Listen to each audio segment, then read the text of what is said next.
Should I pull Yinlin? Do I need to have Calcharo? No, you should say for Camellia. Just kidding. Anyway, Yinlin releases today, and I wanted to share my opinions after playing her extensively in the test server. I'll start with the summary. I think she is very strong and a very solid pull option for any account, but her optimal playstyle damage-wise appears to be as a sub-DPS. Her general rotation takes around 5 to 8 seconds, after which you will want to swap to your other DPS for a potentially longer on-field rotation. This is mostly due to how Yinlin's kill works. Since she is able to do damage while she is off-field, ideally you have another DPS who can also deal lots of damage at the same time. Of course, if you really like her, you can definitely play her as a main on-field DPS. I think that's something to always keep in mind when playing any game. No matter what anyone says about a character you like, whether they're F tier on some tier list or that they're only meant to be played a certain way, if you enjoy them and understand the pros and cons, then I don't think you need to care about what other people say.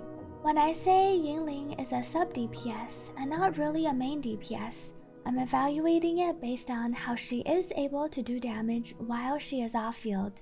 I do think this part of her kit is precisely what makes her insanely powerful and makes her fairly future-proof. I went over her kit briefly in my previous combo video, but essentially, Yinlin's core mechanic involves marking all of the enemies she hits, and then she deals damage to all of them whenever anyone attacks any one of those enemies. Specifically, after she fills up her forte gauge, she can unleash an enhanced heavy attack on all the enemies she has marked. And then for the next 18 seconds, when any of them are attacked by any of your characters, she will deal damage to all of them. This damage can make up around 30% of Yinlin's damage versus a single target, but can quickly become the majority of her damage if you're fighting multiple enemies, since every single one of them will take damage at the same time. In addition to her ability to deal damage off-field, Yinlin's outro skill also gives the next character 20% electro damage deepen and 25% liberation damage deepen.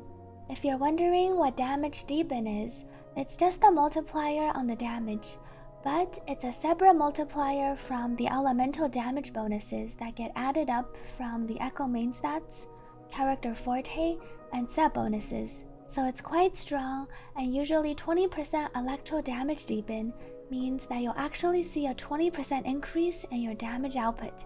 Currently, Calcharo benefits the most from this, but when future electro characters are released, Yinlin can easily become their premier sub-DPS. I think it's important to mention that you definitely do not need Calcharo to play Yinlin, and I don't think you're even losing out on much. In the second closed beta, Yinlin was very strong with Calcharo, but because of the nerf to how outro buffs work, in addition to Calcharo's own coefficient nerfs, their synergy is quite a bit weaker than before. While I think the two of them can still pair together nicely, they're not the OP duo they once were. Yinlin can honestly be played with any other DPS, such as Encore, Havoc Rover, Danjing, Sanhua, Lin Yang, even Jianxing, Shixia, etc. I personally recommend building her as a sub-DPS with 5-piece Electro, and I suggest pulling for her weapon, especially if you have Encore, as it's very strong for both of them, and you can share it between the two in Tower of Adversity. Even though Yinlin is a sub-DPS, because of her flexibility and lasting value, I think you will get a lot of use out of the signature weapon, even if you don't have an Encore. If you're on the fence about Yinlin, my recommendation is to wait until they release more information about the upcoming 1.1 characters, Jingxi and Changli. Based on how much you like these characters and their kit, you can make a more informed decision then about whether to pull or skip. I think that's mostly what I wanted to cover in this video. I wanted to keep it short and just kind of go over my thoughts about Yinlin.